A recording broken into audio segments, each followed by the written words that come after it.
Anti corruption की red हुई है और ये कहा जा रहा है कि विजय चौधरी जो है उनसे 2 क्रशर और 100 कनाल के करीब ये कहा जा रहा है कि जमीन, चलिए इसी भी का तो काम है। मैं ये पूछना चाहता हूं कि जो बड़े बड़े मगरमच्छ हैं उनके ऊपर रेड कब पड़ेगी? असेंबली के अंदर ही खुलासा हुआ था कि यहां 4 स्टोन क्रशर भी लोगों ने लगाए हुए हैं गैर कानूनी तरीके से, जहां खड्डों को घेरा गया है, लुक के प्लांट गैर कानूनी लगाए गए। उनको कब पूछताछ के लिए बुलाया जाएगा या रेड कब उनके ऊपर पड़ेगी, ये मैं पूछना चाहता हूं। 500 कनाल जमीन भी होगी, 1000 कनाल जमीन भी है। ऐसे भी महानुभाव यहां हैं। अगर आप रेड करते हैं तो सिलेक्टिव एक्शन क्यों है? जब बीजेपी के लोगों का नाम आता है तो एसीबी अपने हाथ पीछे क्यों खींच लेती है? मैंने बार बार निशानदेही की है। किशनपुर में 2 क्रशर लगे हुए हैं एक साथ में पुल के पास। आज भी एक अखबार में निकला हुआ है कि पुल के पास क्रशर नहीं बन सकता, बड़े बड़े अल्फाज में आया हुआ है, लेकिन धड़ल्ले से वो चल रहे हैं। और किशनपुर में जो बीजेपी के नेताओं ने क्रशर लगाए हैं 2, 41 लाख रुपया उनका बिजली का बकाया था, जो मैंने पिछले हफ्ते आरटीआई के माध्यम से ये खुलासा हुआ था।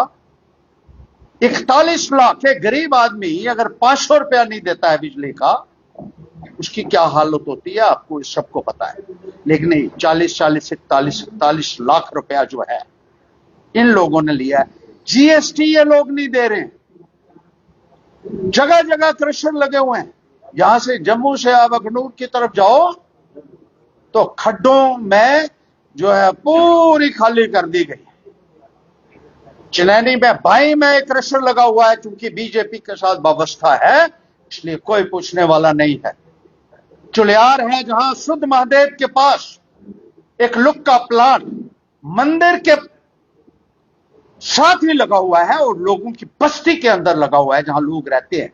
बार बार लोग प्रदर्शन करते हैं लेकिन कोई सुनवाई नहीं होता। और एक अफीसर साहिबान लोगों को कहते हैं कि आप यहां से आप ही शिफ्ट कर लो यहां से, क्योंकि शाह बहादुर का जो लुक का प्लांट है चुलियार चिनैनी में वो उसको नहीं हटाना है। मिली भगत से जो गैर कानूनी धंधे चल रहे हैं इनके ऊपर कब रेड होगा विजिलेंस का, एंटी करप्शन ब्यूरो का, या यहां तकसीम हो गई है? मेरा चोर तेरा चोर। मेरा चोर मतलब होगा सरकारी चोर। जो इनके साथ मिला हुआ होगा वो करेगा चोरी, उसको कोई नहीं पूछता।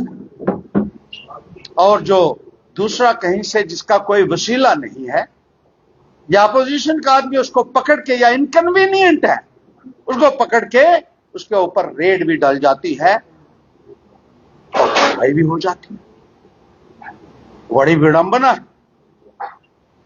कहते हैं सैया बने थानेदार अब डर काहे का।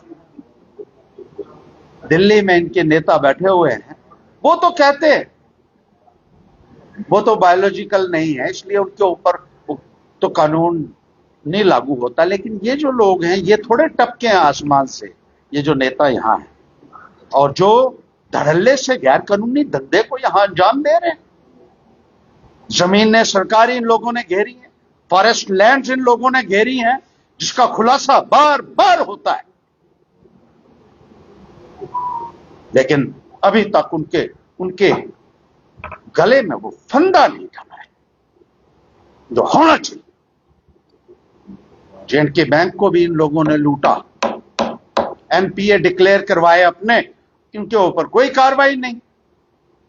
जो अन इन्फ्लुएंशियल है, जिसका कोई नहीं है या दूसरे पार्टी से है, उसको पकड़ लिया जाता है। उसके ऊपर तो बना भी दिए जाते हैं 4 केस। पार्लियामेंट में खुलासा हुआ कि 7,711 करोड़ रुपए एनपीए डिक्लेयर हुआ है जेएंडके बैंक का। ये 2-3 साल पहले की बात है, अभी तो बढ़ गया होगा, लेकिन नहीं पकड़ा जा रहा उन लोगों को, क्योंकि मिली भगत से इस निजाम को लूटा जा रहा है। जो ऑफिसर परमिशन दिए हुए हैं उनके खिलाफ भी कोई कार्रवाई नहीं होती। गैर कानूनी क्रशर्स की कायदा और कानून की धज्जियां उड़ाते हुए जो क्रशर लगे हुए हैं, लुक्के प्लांट लगे हुए हैं, उनमें अफसरों को क्या मिल रहा है कि वो गैर कानूनी लाइसेंसेस इशू कर रहे हैं, और क्यों उनको नहीं पूछा जा रहा है, ये मैं पूछना चाहता हूं। Why they are not being questioned? Why action is not being taken against those pollution creating units which have been established by the BJP people? जब मैंने धरना दिया असेंबली के बाहर भ्रष्टाचार के ऊपर, उस वक्त भी बीजेपी के लोगों को तकलीफ हुई अंदर कुछ एक एमएलए खड़ा होकर बहुत चिल्लाए। वो इसलिए नहीं था कि मेरा धरना हो गया, वो अपने आप से, अपने पापों से डरे हुए थे कि हर्षदेव पहुंच गया तो भंडाफोड़ होगा। और मैं आज भी बता रहा हूं कि इन लोगों को पूरे तरीके से एक्सपोज किया जाएगा, जो भी इस भ्रष्टाचार में लिप्त हैं और जो ऑफिसर इनके साथ मिले हुए हैं। और विजिलेंटे ऑर्गेनाइजेशन शांत क्यों है? सुप्रीम कोर्ट ने पहले ही कहा था ये सरकारी तोते हैं, जो सरकारी चोर हैं उनको शेल्टर दिया जा रहा है।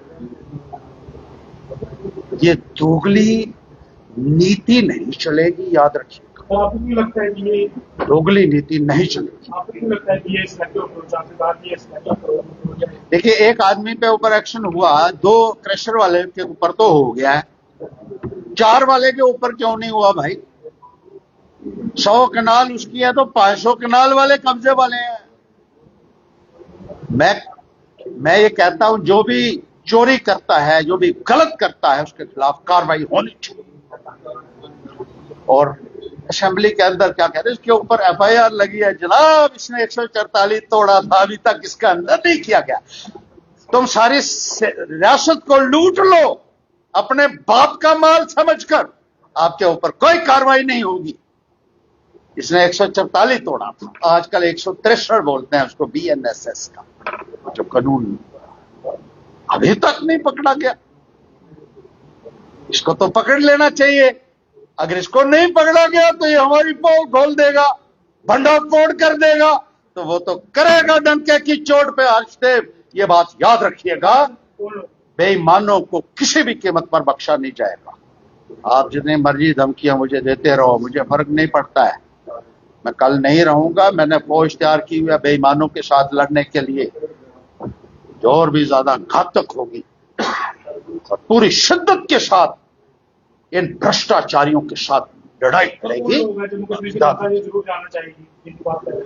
जी, अरे असेंबली में तो सारा खुलासा हुआ है, नाम पब्लिश हुए अखबारों में, आपको नहीं पता है? मीडिया सारा वहां होता है, आप देख रहे थे। 4 क्रशर, उनके नाम बाकायदा सामने आए कि ये आदमी है, ये आदमी है, ये आदमी है, जिसमें से 95% बीजेपी के लोग थे उसमें, लेकिन एक के ऊपर भी अभी तक गाज नहीं गिरी है। क्यों? आपराधिक मामले भी आपसे जो है वो खत्म हो जाते हैं, और भ्रष्टाचार के मामले भी आपसे खत्म हो जाएंगे।